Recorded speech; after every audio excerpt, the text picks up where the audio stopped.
Office থেকে ফিরে বাড়িতে বৈঠকখানায় বসে সকালের খবর কাগজটার পাতা উল্টে পাল্টে দেখছিলাম। কাল রাত থেকে একটানা বৃষ্টি হয়ে চলেছে।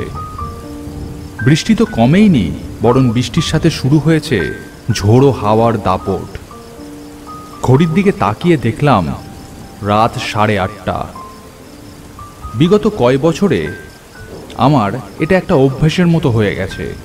রাত 8:30 বাজলেই আমরা সবাই গিয়ে জড়ো হই মদনের চায়ের দোকানে। তারপর সেখানে চলে দেদার আড্ডা। চায়ের পর চা, তাস, বিজ্ঞান থেকে রাজনীতি সমস্ত কিছুই আলোচনার বিষয় হয়ে ওঠে তখন। ঝড় জল বৃষ্টি গরম যে যেখানেই থাকুক, রাত 8:30টাতে ঠিক এসে আমরা জড়ো হই মদনের চায়ের দোকানে। কিন্তু আমি মনে মনে ভাবলাম, আজ কি ওরা আসবে? এত বৃষ্টি, তার উপর ঝোড়ো ঝোড়ো হাওয়া দিচ্ছে বাইরে। কিন্তু অফিস করে বাড়ি ফিরে বসে থাকতে ইচ্ছে করলো না। মাথায় ছাতা দিয়ে বেরিয়ে পড়লাম। বাইরে বেরিয়ে বুঝলাম ঘর থেকে বৃষ্টির দাপট আন্দাজ করা যাচ্ছিল না। এখন বেশ ভালোই ঝেঁপে বৃষ্টি হচ্ছে। কিন্তু এমন দিনে দুপেয়ালা গরম চা খেয়ে আড্ডা মেরে না কাটালে দিনটাই যে বৃথা। জায়গাটিকে একেবারে পল্লীগ্রাম আখ্যা না দিয়ে গ্রাম বলাই ভালো। আমরা যারা চাকরি করি তারা এখান থেকে রেলগাড়ি চড়ে প্রতিদিন শহরে যাই চাকরি করতে। 12-13 জন আমরা আড্ডা দিতাম মদনের চায়ের দোকানে। তার মধ্যে থেকে 4 জন ছিলাম আমরা প্রাণের বন্ধু। আমি, অমল, ঋষিকেশ আর শ্যামল। 4 জন 4 জনের প্রাণের কথা একে অপরের সাথে ভাগ করে না নিতে পারলে দিনটাই যেন সম্পূর্ণ হতো না। আমরা 4 জনই শহরে চাকরি করতে যেতাম। হাঁটতে হাঁটতে এক সময় মদনের চায়ের দোকানের সামনে এসে হাজির হলাম। জায়গাটার আশপাশে তেমন জনবসতি নেই। দোকানের পেছনেই বসেদের বড় পুকুর, তার পেছন থেকেই শুরু হয়েছে বসেদের বিশাল বাগান। সামনের দিকে তাকিয়ে দেখলাম আজ দোকান বন্ধ, আর কেউ আড্ডা দিতে আসেনি। তা কি আর করা যায়? আমি ছাতা বন্ধ করে চালার মধ্যে ঢুকে একপাশে বসলাম। চালার মধ্যে একটা হ্যারিকেন থাকে, সেটিকে চেষ্টা করে শেষ পর্যন্ত জ্বালালাম। বসে বসে ভাবলাম, দূর, আজ আড্ডাটা বন্ধ গেল। এমন বৃষ্টিতে একটু আড্ডা দিতে পারলে নেহাত মন্দ হতো না। ভাবলাম খানিকক্ষণ অপেক্ষা করেই চলে যাব। বসে বসে দেখতে লাগলাম সামনের রাস্তা, বাগান। চারিদিক আলোকিত করে বিদ্যুৎ চমকাচ্ছে, তার সাথে আকাশের গুরুগম্ভীর গর্জন শোনা যাচ্ছে।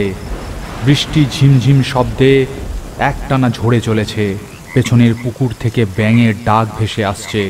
এমন সময় দূরে অন্ধকারের দিকে তাকিয়ে দেখলাম কে একটা যেন ছাতা মাথায় হেঁটে আসছে এদিকে। কিছুটা কাছাকাছি আসতে হাঁটা চলার ধরন অনুসরণ করে বুঝলাম শ্যামল। আমি উঁচু গলায় জিজ্ঞেস করলাম, ওখানে শ্যামল নাকি রে? মূর্তিটা ছাতা বন্ধ করে চালার মধ্যে ঢুকে এসে হাসি মুখে বলল, হ্যাঁ রে, আমি। এই 3 বন্ধুর মধ্যে শ্যামলও ছিল আমার প্রাণের বন্ধু। মনে মনে ভাবলাম, যাক, একজনকে অন্তত পাওয়া গেল আড্ডা দেওয়ার জন্য। একদম বৃষ্টিতে ভিজে গেছি। দেখ না, এত বৃষ্টি লেগেছে কাল রাত থেকে, বেটা কমার আর কোনো নাম নেই। হ্যাঁ, তাই তো দেখছি। আমি ভাবলাম তোরা বোধহয় আজ কেউ আসবি না। যাই হোক, তুই এলি, বেশ ভালো হলো।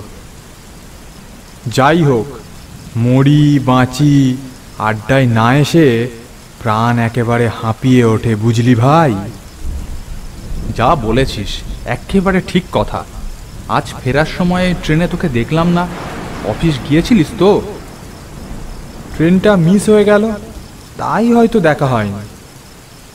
অনেকক্ষণ ধরে লক্ষ্য করছিলাম শ্যামলের মুখটা আজ কেমন শুকনো শুকনো দেখাচ্ছে। বাড়িতে বড় বিপদ, বুঝলি ভাই? কি যে করব কিছুই বুঝতে পারছি না।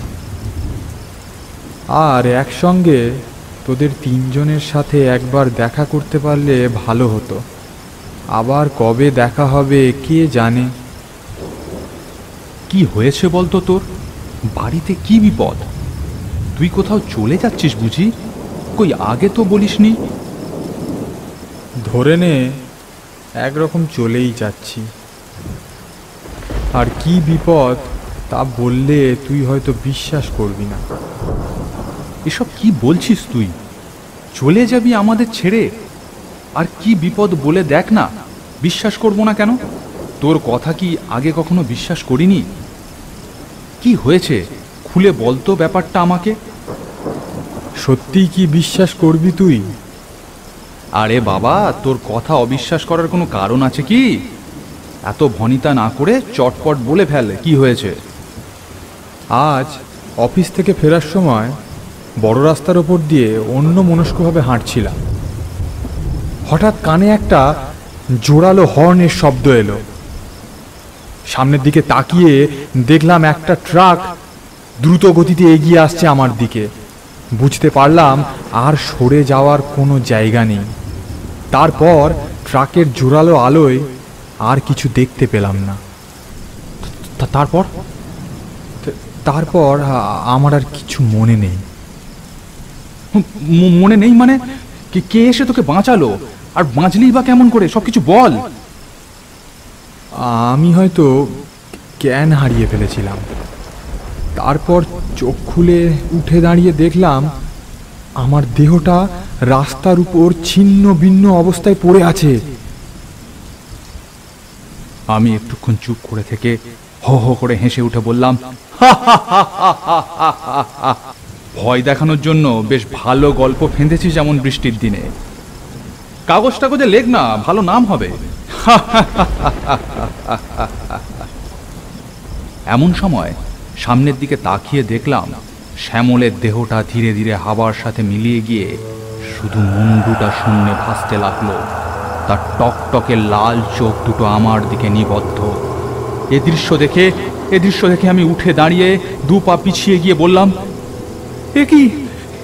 আমি কি দেখছি? এ কখনোই হতে পারে না।